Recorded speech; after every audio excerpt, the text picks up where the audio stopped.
தமிழ்நாடு முதலமைச்சர் திரு மு க ஸ்டாலின் அவர்களின் சீர்மிகு நல்லாட்சியில் தமிழர்களின் கலை, பண்பாடு, கலாச்சாரம் ஆகியவற்றை உலகிற்கு பறைசாற்றும் திருக்கோயில்கள் பழமை மாறாமல் புனரமைக்கப்பட்டு குடமுழுக்கு விழாக்கள் வெகு சிறப்பாக நடத்தப்பட்டு வருகின்றன.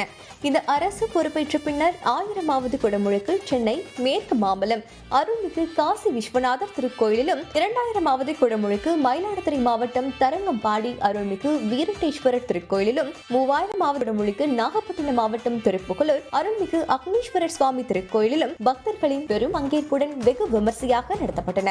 திராவிட மாடல் அரசின் மணிமகுடமாய் இந்து சமய அறநிலையத்துறையின் வரலாற்று சாதனையாக 4000வது குடமுழுக்கு பெருவிழா சென்னை பெரம்பூர் அருள்மிகு சேமாத்தம்மன் திருக்கோயிலில் வருகின்ற ஜனவரி 28 அன்று மிகச் சிறப்பாக நடைபெறவுள்ளது.